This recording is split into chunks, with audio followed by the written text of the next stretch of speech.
성도 여러분, 오늘도 가정에서 여러분 처소에서 온라인으로 이렇게 예배 드리게 되었습니다. 하나님께서 우리와 함께 하시고 우리에게 하나님의 큰 은혜와 위로로 함께 하실 줄 압니다. 함께 하나님 앞에 나아가십시다. 하나님은 영이시니 예배하는 자가 영과 진리로 예배할지니라. 아멘.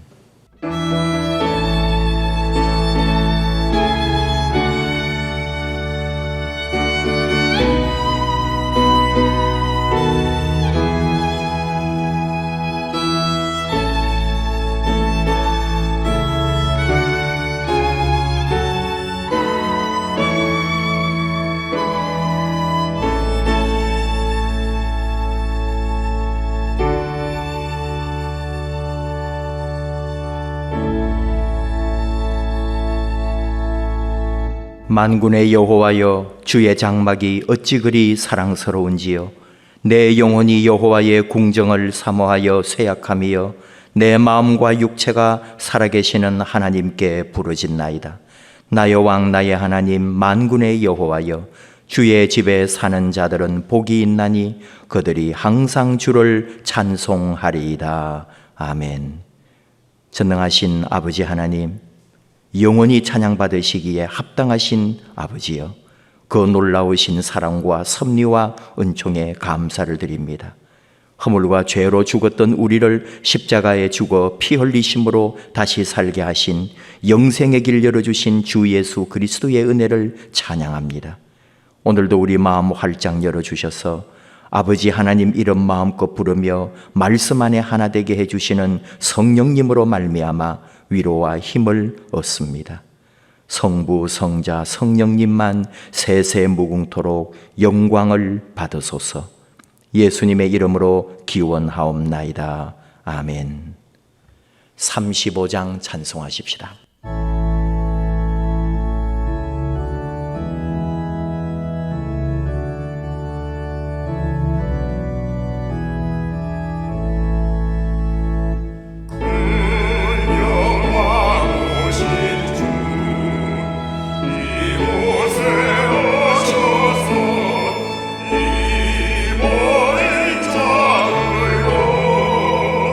주의 성찬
교동문 82번 빌립보서 2장입니다.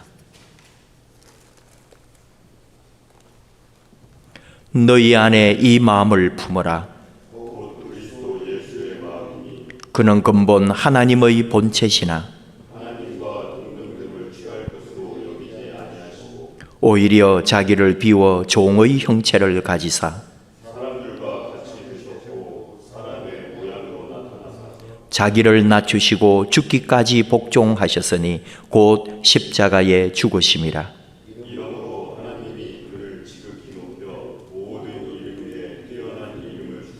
하늘에 있는 자들과 땅에 있는 자들과 땅 아래에 있는 자들로 모든 입으로 예수 그리스도를 주라 시인하여 하나님 아버지께 영광을 돌리게 하셨느니라. 아멘. 한 주간 삶을 돌아보며 하나님 앞에 참회의 기도를 같이 드리십시다.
한없는 은혜를 베풀어 주시는 아버지 하나님, 아버지께서 독생자를 보내어 우리를 죄에서 구원하여 주셨지만 저희는 그 은혜를 깨닫지 못하고 지난 한 주간도 허물과 죄 가운데 있었습니다. 아버지로부터 1만 달란트를 그 빚을 탕감받은 저들이었지만 내게 100데나리온 빚진 자에게 위협하며 야박하게 살았던 저희들임을 고백합니다. 우리는 기도할 때마다 무조건적인 용서받기를 원하면서도 남을 용서할 때는 너무 많은 조건을 요구하고 따지는 자들입니다. 저희는 돌아온 둘째 아들과 같이 하나님 사랑 많이 받았으면서도 다른 사람들이 힘을 얻고 위로받고 복을 받고 형통할 때는 시기하고 질투했던 자들입니다. 아버지 사랑 깨닫지 못하고 매 순간마다 죄악 가운데 있는 저희를 불쌍히 여겨 주시옵소서. 주 예수님 십자가 보혈만이 우리를 정결케 함을 믿사오니 주님 십자가 그 은혜로 이 시간 우리를 정결케 하여 주옵소서. 예수님 이름으로 기도하옵나이다. 아멘. 진심으로 하나님 앞에 참여할 때 하나님은 용서의 말씀을 허락해 주셨습니다. 로마서 8장 33, 34절로 주시는 용서의 말씀. 누가 능히 하나님께서 택하신 자들을 고발하리요? 의롭다 하신 이는 하나님이시니 누가 정죄하리요? 죽으실 뿐 아니라 다시 살아나신 이는 그리스도 예수시니 그는 하나님 우편에 계신 자요 우리를 위하여 간구하시는 자신이라. 아멘. 용서의 말씀을 확신하며 사도들의 신앙을 우리의 신앙으로 함께 고백합니다. 나는 전능하신 아버지 하나님 천지의 창조주를 믿습니다. 나는 그의 유일하신 아들 우리 주 예수 그리스도를 믿습니다. 그는 성령으로 잉태되어 동정녀 마리아에게서 나시고 본디오 빌라도에게 고난을 받아 십자가에 못 박혀 죽으시고 장사된 지 사흘 만에 죽은 자 가운데서 다시 살아나셨으며 하늘에 오르시어 전능하신 아버지 하나님 우편에 앉아 계시다가 거기로부터 살아있는 자와 죽은 자를 심판하러 오십니다. 나는 성령을 믿으며 거룩한 공교회와 성도의 교제와 죄를 용서받는 것과 몸의 부활과 영생을 믿습니다. 아멘. 자리에 앉으셔서 찬송가 449장.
장희석 장로님 기도합니다. 저희들에게 믿음을 주신 하나님, 이 세상의 모든 것이 속죄롭고 허무할 뿐이건만 홀로 영원히 계시는 하나님을 믿음의 눈으로 바라보게 하시니 감사드립니다. 이 시간 교회 예배당에서 사랑하는 주님의 자녀들과 함께 예배를 드려야 하지만 코로나19의 창궐로 인해 안타깝게도 예배당에 오지 못하는 상황이 계속되고 있습니다. 그럼에도 불구하고 각자의 처소에서 믿음에 가진 자들을 일으켜 주셔서 주님께 예배할 수 있는 귀한 특권을 주시고 주님의 자녀된 의무를 다할 수 있도록 이끄시니 감사드립니다. 신실한 믿음으로 주님을 찬양하고 경배하며 주님께 영광 돌리시는 저희 모두의 예배가 되게 하여 주옵소서. 주님, 코로나19로 인해 고통받는 백성들과 교회를 위해 기도합니다. 악한 바이러스가 우리의 삶과 믿음 전체를 뒤흔들어 놓고 있습니다. 하루속히 이 위기에서 건져내어 주시기를 원합니다. 여호와만이 도움이 되시고 여호와께 피할 때 저희 기쁨이 있음을 믿습니다. 하나님의 사랑이 회복시켜 주실 것을 확신합니다. 하나님께서 잃어버렸던 우리의 삶과 믿음을 함께 회복시켜 주실 것을 믿습니다. 주님, 코로나19로 인해 개인 생활의 우선권을 두고 믿음 생활을 등한히 했던 저희들입니다. 이제 다시 열심을 내어 주님께서 인정하시는 믿음의 사람으로 살아갈 수 있게 하옵소서. 열매 맺는 가을 앞에 아무런 열매를 거두지 못하며 떨어져 있는 이삭만 찾아 헤매는 모습이 없게 하시고 믿음의 결실을 풍성히 맺을 수 있는 축복의 계절을 만들 수 있게 하옵소서. 주님, 이 땅의 젊은이들을 위해 기도합니다. 국가의 경제 위기로 요즘 일자리가 없어 방황하는 청년들이 많습니다. 청년 실업이 사회적인 문제로 각인되고 있습니다. 이 땅의 청년들을 불쌍히 여기소서. 일할 수 있을 때 힘써서 일할 수 있도록 도와주시옵소서.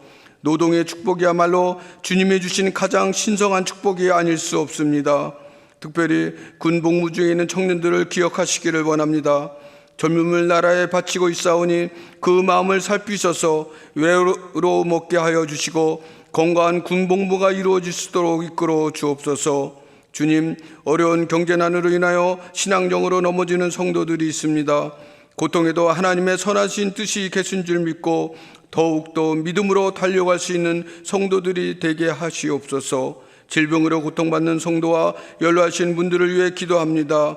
뜻하지 않은 질병으로 인하여 몸은 고통스럽고 불편한 가운데 있을지라도 주님의 강한 빛을 받게 하시고 성도의 기쁨을 누리게 하옵소서.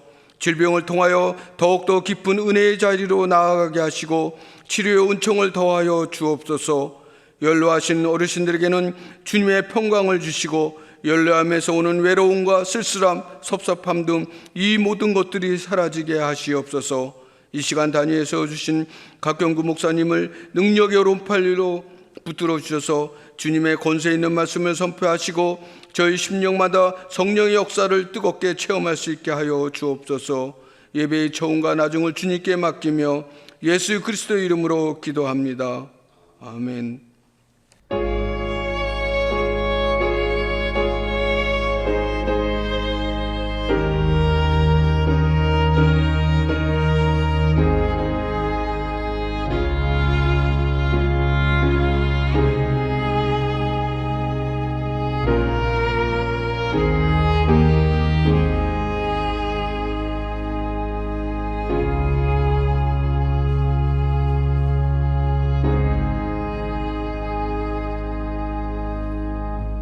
이 시간 우리에게 주시는 하나님의 말씀은 누가복음 6장 12에서 16절 말씀입니다. 누가복음 6장 12에서 16절 신약성경 98면 이 계시의 말씀 봉독할 때에 바로 나에게 주시는 하나님의 음성으로 들리기를 원합니다.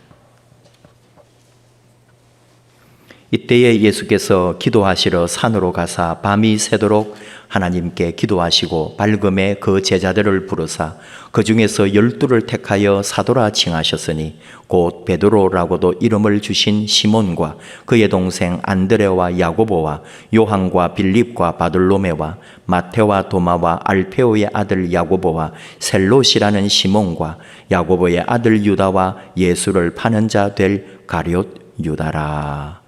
아멘. 우리 함께 교제송하면서 서로 축복해 줄까요? 사랑해요, 축복해요. 사랑의 나눔 있는 곳에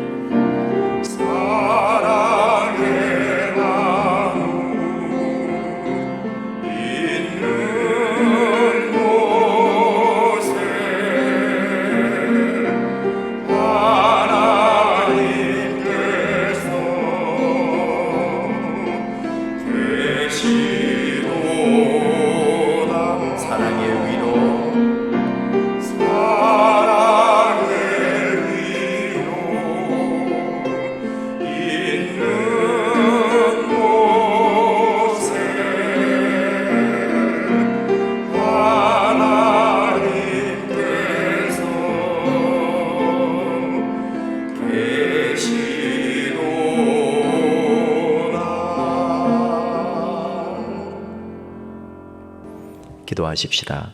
하나님 아버지, 감사합니다. 이렇게 영상 예배로 가정에서 각자의 처소에서 예배 드릴 수밖에 없는 환경이지만 이 가운데서도 하나님 은혜를 사모하고 더욱 우리 하나님 앞에 온전하기를 원하며 또 말씀 주실 때 그 말씀에 순종하기 원하는 자녀들이 이렇게 아버지 앞에 모였습니다.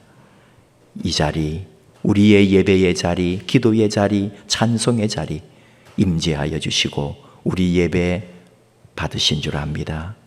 말씀하여 주셔서 그 말씀 따라가게 하시옵소서. 예수님의 이름으로 기도하옵나이다. 아멘. 이스라엘 성지 순례길에 빠질 수 없는 곳 하나가 마사다입니다. 사에서 서쪽으로 4km 떨어져 있고 유대 광야 동쪽 끝에 우뚝 솟아있는 바위산입니다. 하늘에서 내려다보면 마치 배 모양 같은 그런 바위산이고 높이가 434m입니다. 평균 너비가 120m고 길이가 620m고 둘레를 다 하면은 1300m로 되어 있습니다. 산 같지만 바위 같고 또 바위 같으면서도 산이고 그건 넓지도 않으면서 또 좁다 하기에도 그런 가보아야만 느낄 수 있고 알 수 있는 그런 곳이 마사다입니다. 이스라엘 광야가 다 그렇지만 거기도 풀 한 폭이 나무 한 그루 없는 곳이죠.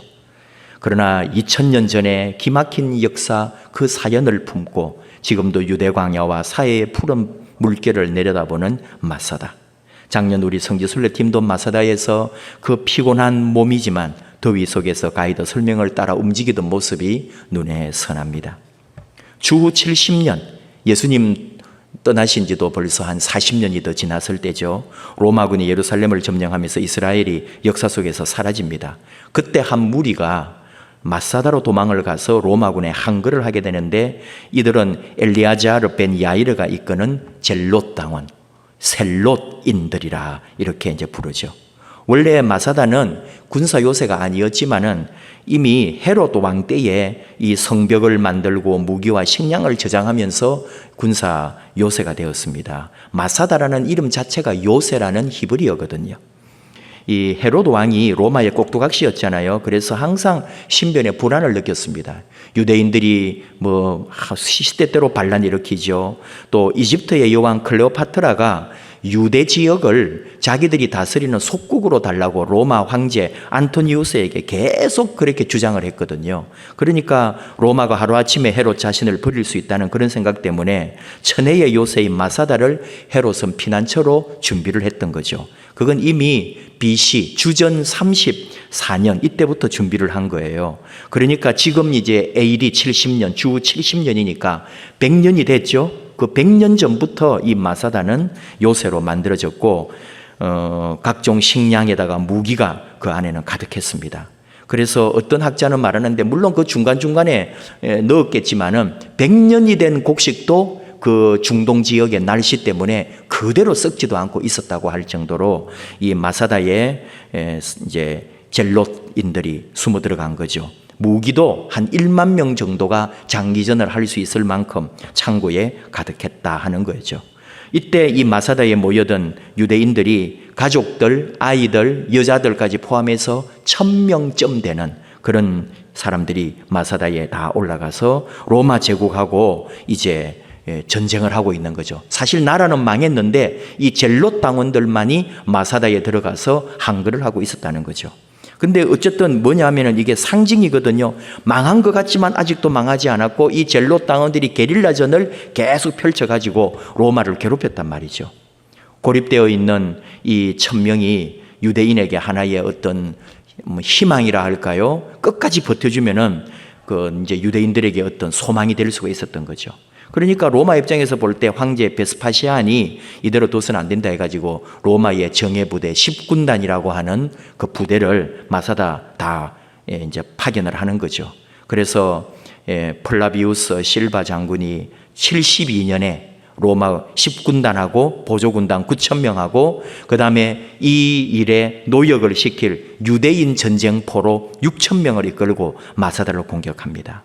그래도 너무나 높은 지역이고 길은 하나밖에 없고 위에서 계속 공격을 하니까 올라갈 수가 없었죠. 그래서 여러분도 많이 듣거나 보신 거 있겠습니다만 흙벽을 쌓죠. 높이를 가지고. 대체로 400m 높이를 쌓다 그렇게 하는데 그런 게 아니고 경사로를 만드는 거예요. 아주 비스듬하게 경사도를 이제 있게 해가지고 80m의 경사로를 만들죠. 그 30m 높이에 80m 되는 길을 만들어가지고 거기에서 이제 우리로 말하면 포 같은 거죠. 거기에다가 25km 돌을 쏘아 보내는 거예요. 그 다음에 불화살까지 날려보내서 한 300에서 400m 날아가는 그 거리를 딱 재가지고 이제 쏘아 올리는 거죠. 결국은 그래서 73년 4월에 결국은 이 마사다가 점령이 됩니다.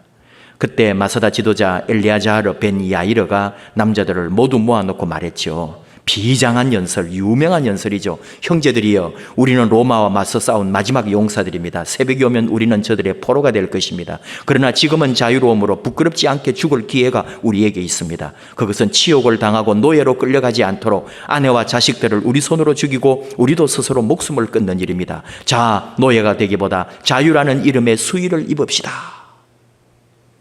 성을 불질러 로마군에게 아무것도 남기지 마시오. 그러나 식량 창고 한두 군데는 남겨서 우리가 먹을 것이 떨어져 죽었다고 보여서는 안 됩니다. 다 집으로 돌아가 식구들을 적의 손으로부터 구하시오. 이래서 이제 가족이 있는 남자들이 다 집으로 가서 아내와 아이들과 작별 인사를 하고 죽이는 거죠. 그리고 남자들은 다시 제비를 뽑아서 10명을 남깁니다. 그리고 각자 남자들은 다 집에 가서 죽은 가족들 옆에 눕죠. 그때 이 10명이 집집마다 가서 그 남자를 또 죽이고 마지막 남은 10명이 제비를 뽑아 1명이 남아서 9명을 죽이고 자기는 성을 다 불태우고 혼자 자결하게 되는. 그리고 그 새벽에 이제 그 다음날 73년 4월 15일 로마군이 들어와서 충격을 받죠. 이 결연한 죽음, 이 장엄한 죽음, 모두 967명이었습니다. 남자들도 있지만 가족하고 다 합해서 어쨌든 이 사람들은 모두 다 젤롯 당원들이었던 거죠. 셀롯인, 오늘 말씀에도 셀롯 당원, 열심당원, 셀롯인이라고 하는 젤롯 당원. 뭔가 섬뜩하지 않습니까? 역사가 있어요. 옛날에부터 벌써 아시리아가 유대를 침략해가지고 폭정을 일삼을 때 대제사장이었던 그 마따디아가 그 아들들하고 같이 무장봉기를 일으키고 마카비라고 하는 마카베오 이 지도자가 혁명을 일으켜서 성공하죠. 그래서 그때부터 생긴 게 반로마 저항 조직이 젤롯당입니다. 무장봉기를 추구하고 희생적이고 민족주의적이고 비밀 결사되고 나중에 빌라도가 예수님 십자가 달 때에 바라바를 살려줄까 예수를 살려줄까 할 때 사람들이 바라바를 살리라 할 때 그 바라바는 우리가 알기로 젤롯 당원으로 보는 거죠. 민족의 독립을 위해 닥치는 대로 폭력과 테러를 일삼았고 항상 칼을 소지하고 있었던 사람들이 젤롯 당원이었습니다. 바로 이들의 후예들이 마사다에서 장엄한 죽음을 맞이했던 거죠. 근데 바로 이 셀롯 당원, 젤롯 당원 중에 하나가 예수님의 12제자 중 한 사람이 되었다는 사실입니다. 이 열심당원이 예수님의 제자, 바로 시몬이라는 제자죠. 시몬이 두 사람이죠. 우리가 아는 베드로, 원래 이름이 시몬이고 나중에 이제 베드로, 반석이라고 하는 별명을 받으면서 구분하기 위해서 시몬 베드로라고 항상 이름을 붙여줘요. 근데 이 알려지지 않은 한 명의 또 다른 시몬은 바로 셀롯이라는 시몬이라고 오늘 누가복음은 이렇게 기록을 합니다. 셀롯이 뭐라고요? 열심당파, 열심당원이다, 그런 말입니다. 재밌는 거죠? 예. 전설에 의하면 갈릴리 바다에서 고기를 잡다가 예수님을 쫓았다고 하는데 더 이상은 설명이 없는 거죠.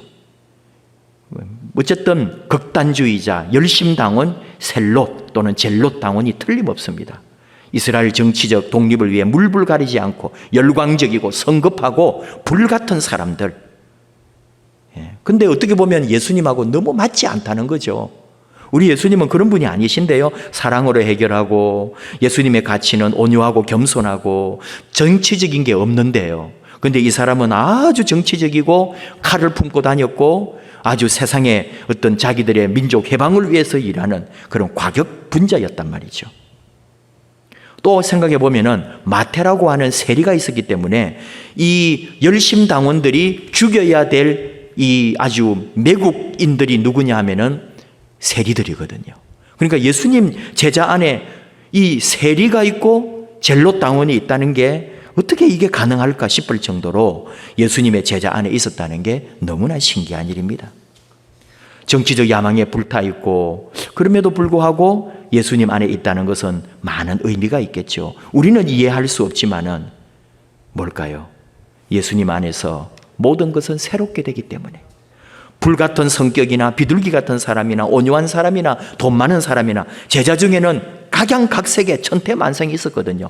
막 가진 게 많은 사람도 있고 배운 게 있는 사람도 있고 못 배운 사람도 있고 너무나 다양한 무리가 제자였지만 가치는 하나였다는 거죠. 예수 그리스도와 함께 하나님의 나라를 꿈꾸었고 예수님 안에서 하나 되는 거예요. 어떤 분은 표현을 할 때 예수님의 무리를, 예수님의 제자들을 말할 때 용광로와 같다 그렇게 말했어요. 무슨 얘기냐 하니까 용광로에는 온갖 쇠붙이가 다 들어간다 이거죠. 각양각색의 모양들, 어떤 모양이라도 용광로에 들어가면은 다 녹아서 다 하나의 붉은 쇳물이 된다는 거죠. 그리고 각자는 이제 필요한 모양대로 다 다시 만들어지는데 예수님 안에 예수님이라고 하는 용광로 안에서 다 녹아져서 새로운 모습으로 예수님으로 변화된 예수 그리스도의 제자들이 되었다. 이렇게 말할 때 아주 수긍이 갔습니다. 세리 출신 마태나 열심당원 시몬이나 서로 긴장이 있었는지는 모르지만 예수님 안에서 하나 되고 결국은 나중에 부활의 예수를 통해 사도가 되고 전도자가 되어 온 세계를 향해서 복음을 전하는 하나님의 귀한 종들, 예수님의 제자가 되었습니다. 예수님의 가르치심은 사랑, 예수님의 목표는 하나님의 나라. 이들은 그 하나님의 나라를 위해서 일했던 하나된 제자들이었다. 그런 말이죠. 극단적인 사람들을 모아서 화해와 사랑의 시범을 보여주신 예수님이라고. 누구라도 예수님 안에 있으면 변화될 수 있다는 것을, 어떤 원한과 분노와 분열도 예수님 안에는 사랑과 화해로 변할 수 있다는 것을 예수님은 예수 공동체, 그 제자들 공동체를 통해서 보여주셨습니다. 분노와 혈기로 똘똘 뭉친 시몬도 분명코 예수님 만나면서 사랑을 가진 열정자로, 사랑의 열심당원으로 바뀌었다고 우리는 감히 말할 수 있습니다. 십자가를 위하여 그의 품은 칼을 포기하고 예수 복음을 들고 갔던 시몬이라고 말하는 거죠. 전승에 의하면 시몬은 소아시아, 북아프리카, 흑해 지역, 또 바벨론 지역까지 복음을 전했다고 합니다. 평생 복음 전도자로 살다가 마지막에는 페르시아에서 복음을 전하던 중에 폭도들에게 붙잡혀서 많은 고문을 당한 끝에 살해되었다는 마지막 전승이 남아 있습니다. 여러분, 오늘 이런 얘기를 나누는 이유가 뭘까요? 우리가 예수를 믿는 이유는 다양합니다. 또 예수 믿는 사람들, 우리 공동체의 사람들의 구성도 다양합니다. 성격도, 외모도, 지식도, 능력도, 가치관도, 또 인간성도 다 다르죠. 예수님의 12제자들보다도 더 많이 우리는 다양한 모습을 가지고 있습니다. 그러나 이 다양함은 너무나 당연한 거거든요. 우리 세상은 다양하다는 것을 우리는 누구나 다 인정하고 있습니다. 그런데 예수 믿는다는 것은 바로 예수님이라는 용광로에 들어가서 모두가 그 다양성이 이제 하나가 되는, 예수 안에 일치되는, 복음 안에 일치되는, 믿음 안에, 말씀 안에 하나 되는 것이 우리 예수 공동체다. 그런 말입니다. 예수님을 만난 뒤에는 변화되어야죠. 예수 믿은 후에도 예수 공동체 안에 용광로에 다 녹아졌어도 서로 다르다면 어떻게 되겠습니까? 이 코로나 시대에 얼마나 많은 것이 분열되는지요. 교회나 사회나 정치나 가정이나 많은 것들이 바뀌고 변화되고 또 어려움들이 있습니다. 그런데 예수 공동체라는 것은, 예수 믿음이라는 것은 바로 이런 어려움 속에서도 용광로 안에서 다 녹아져 예수로 하나 되는 것이기에 우리 이 교회는 달라야 한다는 거죠. 맹렬히 살아가야 되지만 그 맹렬함이 도리어 예수 안에 사랑과 온유와 부드러움으로 변하여 그 복음을 위하여 자신을 드리는 삶으로 바뀌어가는 것, 이것이 바로 그리스도인입니다. 우리 예수님도 누구보다도 열정적이고 열광적이고 어떤 면에서 예수님도 불같은 사람이었어요. 예수님께서 성전 청소하시는 거 여러분 잘 아시지 않습니까? 그 부드러운 분이, 그 사랑의 종이 어떻게 채찍을 휘두르고 상을 뒤엎고 돈을 뒤엎었단 말입니까? 그도 얼마나 열정과 열광적인 사람이었지만 그는 십자가의 그 은혜 아래 사랑으로 하나님의 율법과 가르침 안에의 뜨거운 열정이었다는 거죠. 세상을 향한 분노를 표출하거나 다른 타인을 향한 미움의 열광이 아니었다는 것을 우리는 기억해야 합니다. 사도시대, 사도행전의 역사 속에서도 얼마나 열정적이고 얼마나 뜨겁고 얼마나 강렬해요. 그러나 이들은 천하를 어지럽히는 사람이라는 말을 들었지만 바로 하나님을 향한 열정, 복음을 향한 열정이었다는 것. 그래서 다 그 복음 전파에 목숨을 걸고 그 어떤 환난이나 고문 또는 순환에도 기쁘게 이걸 달개지고 순교했던 사도들, 바로 이 사람들에게 그 많은 어떤 고통도 그들은 자신들의 그 열정을 분노나 세상적인 것으로 풀지 않았다는 것을 우리는 기억해야 합니다.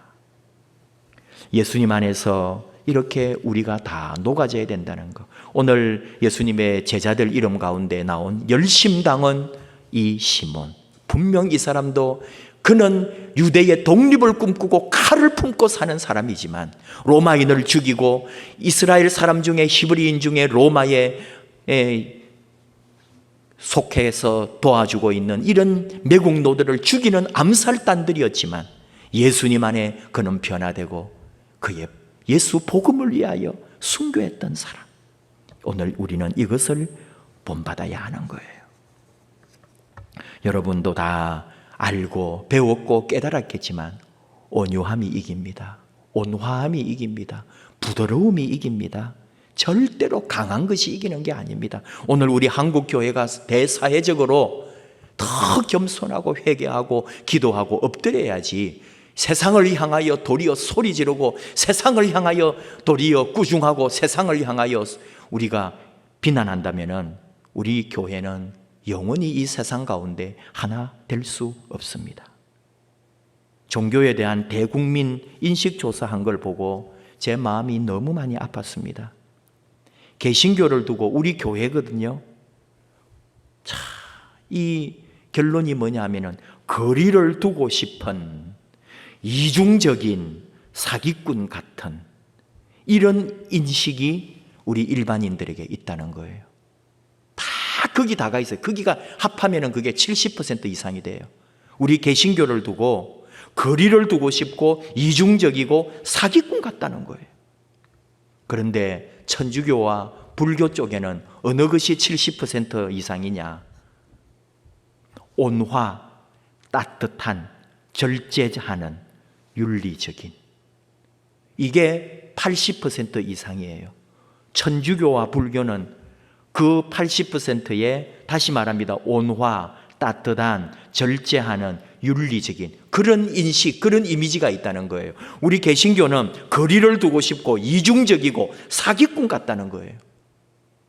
여러분, 이 코로나 시대 이후에 우리 개신교가 이 사회를 향하여 무엇이라고 말할 수 있을까요? 온유한 자는 복이 있나니 저희가 땅을 기업으로 받을 것이라고 예수님은 산상수훈에서 말씀해 주셨습니다. 이 시대 여러분 정말 우리가 어디에 서야 할까요? 우리는 꿈이 없습니까? 우리도 꿈이 있습니다. 우리도 소망이 있습니다. 우리도 야망이 있습니다. 그런데 그게 세상을 향한 분노가 아니고요, 칼을 품은 폭력이 아니고요, 그리스도의 십자가의 사랑이고 자기 내어줌이고 자신을 목숨까지 주는 사랑, 하나님의 아가페 사랑, 아무것도 원하지 아니하고 대가 없는 하나님 앞에 온전히 자신을 드리는 사랑이거든요. 오늘 우리 한국 교회는 다시 사랑으로 하나 되어야 합니다. 우리 주 예수 그리스도의 온유와 온화함으로 하나 되어야 합니다. 우리의 이 뜨거운 소망, 뜨거운 꿈, 뜨거운 야망은 예수 복음의 야망으로 사랑의 야망으로, 섬김의 야망으로 바뀌어야 하는 거죠. 무엇으로 가능할까요? 더 고요히 기도하고, 더 고요히 침묵 가운데서 성령님을 사모하고 성령님 안에서 주시는 뜨거운 소망을 다시 품어야 합니다. 성령님이 우리 가운데 오셔서 우리를 새롭게 하시도록 우리는 다시 기도하고 다시 우리 자신을 추스르는 시간, 이 코로나 시대 이후에 우리 교회가, 우리 자신이 거리를 두고 싶고 이중적이고 사기꾼 같은 존재가 아니라 온화하고 따뜻하고 절제하고 윤리적이고 가까이 하고 싶은 존재로 이제 우리에게 기회가 와 있습니다.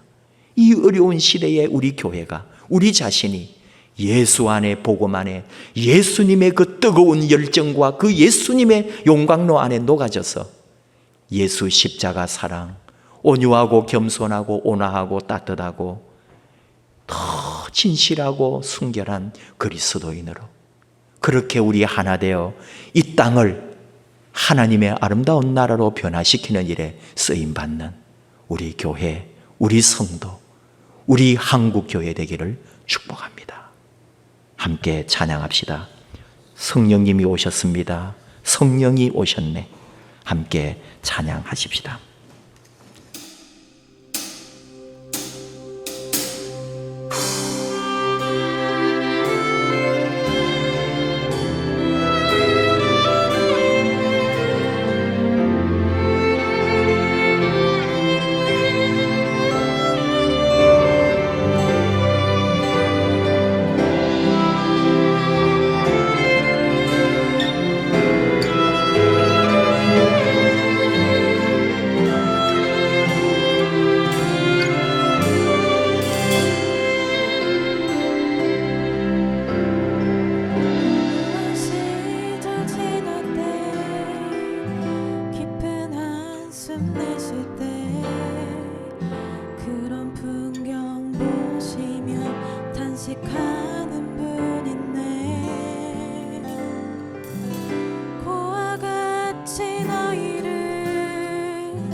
같이 기도합시다.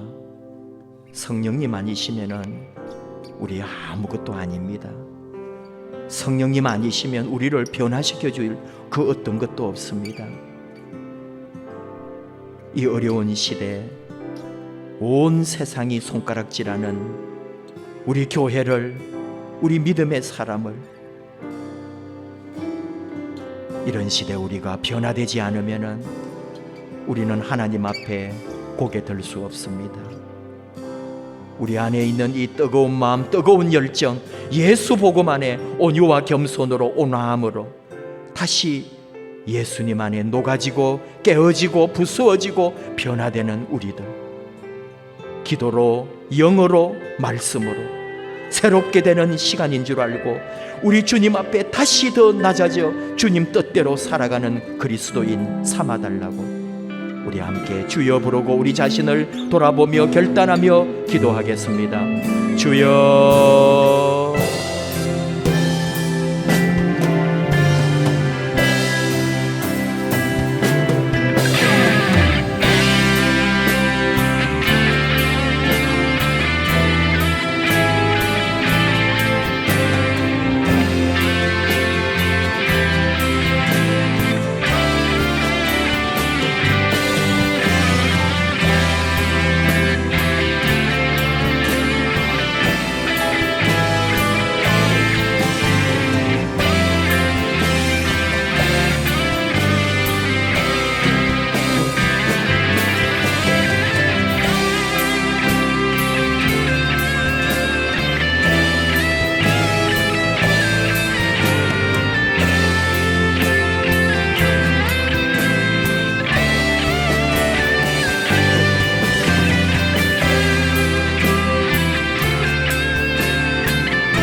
하나님 아버지, 참 힘들고 어려운 시간을 보내고 있습니다. 그러나 우리를 또 주님의 제자로, 하나님의 자녀로 삼아주셔서 주님의 교회를 위하여, 하나님 나라를 위하여 꿈꾸고 우리 주님의 가르치심 안에서 나아가게 해주심을 감사합니다. 세상이 우리 교회를 향하여 비난하고 손가락질하고 조소하고 비판할 때에 우리는 더 낮은 자리에, 더 기도하는 자리에, 더 십자가 아래 엎드려 우리 하나님의 온전한 뜻을 발견하게 하시고 온유하고 겸손하게, 더 부드럽게 우리 하나님, 우리 예수님 보여주신 그 사랑으로 이 세상을 다시 변화시킬 수 있도록 저희를 사용하여 주시옵소서. 우리 교회를, 우리 성도님들을 그 살아가는 믿음의 자리마다 함께 하시고 그 뜨거운 마음들, 그 안에 주 예수님의 십자가와 사랑, 온화함과 온유와 부드러움이, 그리하여 우리 곁에 있는 우리를 오해하는 이 세상이 다시 예수 안에, 복음 안에, 주님 교회 안에서 구원함을 맛볼 수 있도록 우리 하나님, 우리 자신에게, 우리 한국 교회에 새로운 하나님의 은혜를 더하여 주옵소서. 예수님의 이름으로 기도하옵나이다. 아멘. 예물 드리겠습니다.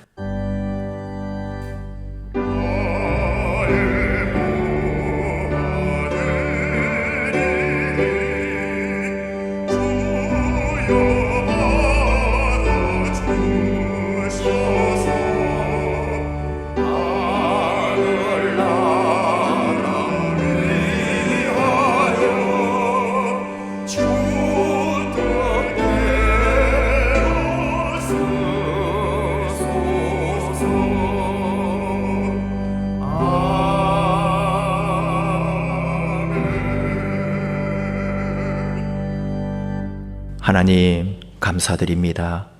이렇게 은혜 중에 또 예배할 수 있도록 해주시고, 비록 대면하지는 못해도 이렇게 영상으로 우리 하나님 앞에 우리 사랑하는 성도님들 하나 되어 예배하게 해주심을 감사드립니다.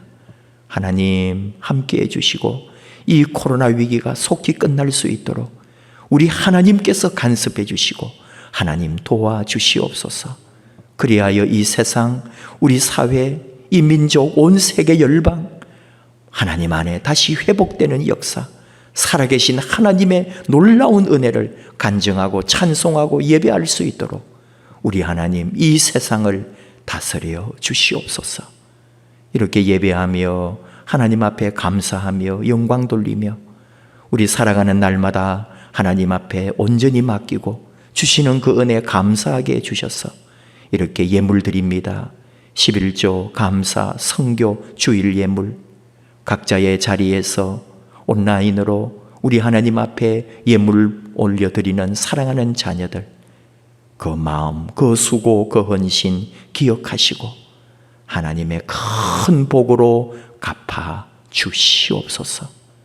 어려움들, 또 육신의 연약함들, 가정의 모든 문제까지도 우리 하나님 다 풀어주시고 살아계신 하나님의 놀라운 능력의 역사를 우리 모두가 보게 하여 주시옵소서. 예수님의 이름으로 기도하옵나이다. 아멘. 교회 소식 나누겠습니다.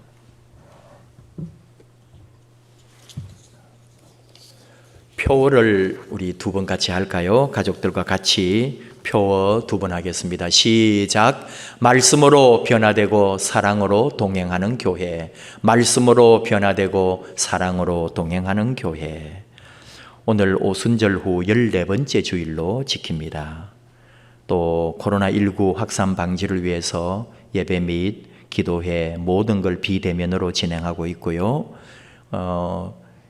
이 거리 2.5 단계 한 주간 더 연장해서 다음 주일까지 그렇게 하기로 했기 때문에 우리 교회도 다음 주일까지 비대면 예배로 진행하겠습니다.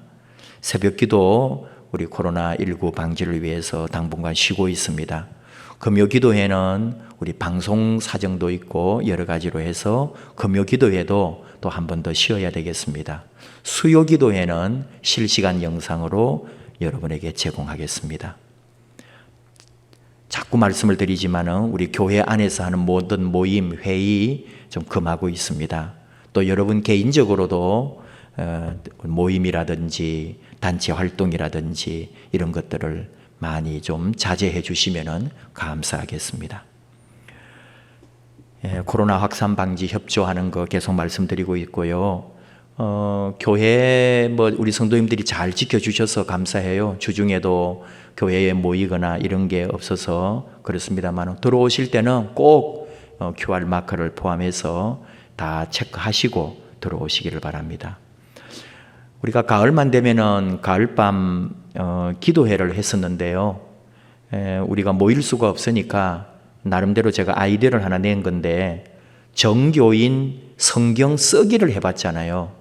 각 구역별로 나누어 가지고 모든 식구들이 참여해 가지고 성경을 썼어요. 믿지 않는 남편이라든지 가족들까지 참여도 해주시고 우리 교회가 그래서 기록을 하나 남겨놓은 거죠.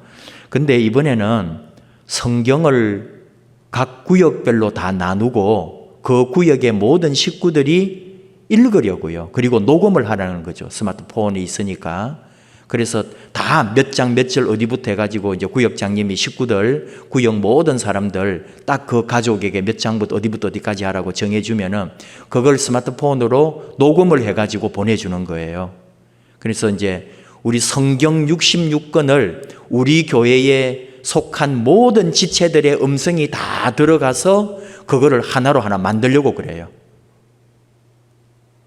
어떤 분이 목사님 왜 그런 일을 저지르십니까? 그러는데 해보고 싶네요. 이제 우리 구역 이번 주 구역 할 때에 여러분에게 더 안내하고 구역장님들에게 다 알려드릴 거예요. 주중에. 그래서 구역 식구들 이제 어디부터 어디까지 그렇게 읽고 녹음하고 그걸 이제 교회가 다 모을 거예요. 그래가지고 하나의 USB로 만들 거예요. 원하시면은 복사해 줄 거고 교회가 영원히 보관을 하려고 그래요. 구역 공부를 이제 시작을 해봤습니다. 금요일 처음으로 영상으로 이렇게 한번 했는데요. 이번 주부터 금요일마다 구역 기도에 구역 교제 강의한 거를 올리겠습니다. 같이 만남과 교제가 있으면 좋겠습니다. 온라인 봉헌 기억해 주시고요. 지난주에 광고를 드렸는데 지금 이렇게 온라인 가정 예배 드리는 모습들을 여러분이 좀 사진 찍어 보내주세요 했더니 그래도 많은 가정들이 아이들을 포함해서 사진 많이 보내주시고 또 동영상도 보내주신 분도 계시고요. 근데 잘 모르시는 것 같아요. 그러니까 예배 드리는 가족의 모습이나 그 방의 모습 또는 혼자 드리시는 분은 혼자 앉아서 예배 드리시기도 하고 다른 분이 찍어주기도 하고요. 셀카도 괜찮고요. 온 가족이 같이 있는 것도 괜찮고요. 그렇게 해서 또 보내지 않으신 분들은 다 보내주시면 좋겠고 오늘 지금 이 예배 후에 그냥 예배 끝났다고 끄지 마시고 이어서 여러분이 보낸 사진으로 이렇게 영상이 나갑니다.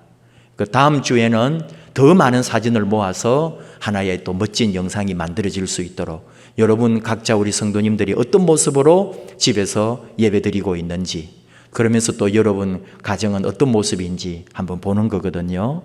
이렇게 우리 교제하고 만나자 그런 좋은 뜻으로 하는 거예요. 여러분이 협력해 주시면 좋겠습니다. 환우들, 취업, 진학, 군복무, 선교사 및 후원교회들 코로나19 백신 개발과 종식을 위하여 나라와 민족을 위하여 계속 기도해 주시고 이 힘들고 아프신 분들 위해서도 연로하신 우리 어르신들 위해서도 중보해 주시면 감사하겠습니다. 가족들도 한번 인사할까요? 같이 옆에 있지만은 손도 한번 잡아주시고 같이 예배 드리고 같이 참여해 줘서 고마워요. 감사합니다. 사랑합니다. 주님께서 가르쳐 주신 기도합시다. 하늘에 계신 우리 아버지, 아버지의 이름을 거룩하게 하시며 아버지의 나라가 오게 하시며 아버지의 뜻이 하늘에서와 같이 땅에서도 이루어지게 하소서. 오늘 우리에게 일용할 양식을 주시고 우리가 우리에게 잘못한 사람을 용서하여 준 것 같이 우리 죄를 용서하여 주시고 우리를 시험에 빠지지 않게 하시고 악에서 구하소서. 나라와 권능과 영광이 영원히 아버지의 것입니다. 아멘. 우리 함께 찬양합시다. 우리 가족들 같이 손잡고 또는 손들고 함께 찬양합니다. 항상 주님께 항상 주님께 감사하며 항상 기뻐하라 두려움 없이 기다리며 오시는 주님 찬양하라 오시는 주님 찬양하라 항상 주님께 감사하며 항상 기뻐하라 두려움 없이 기다리며 오시는 주님 찬양하라 오시는 주님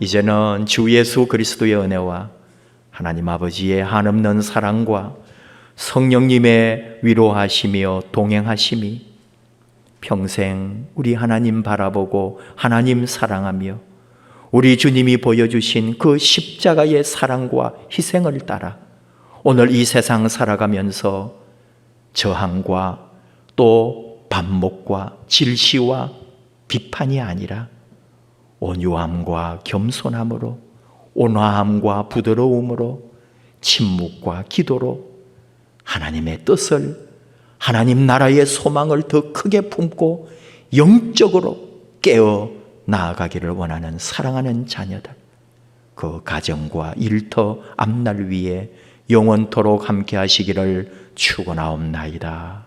아멘.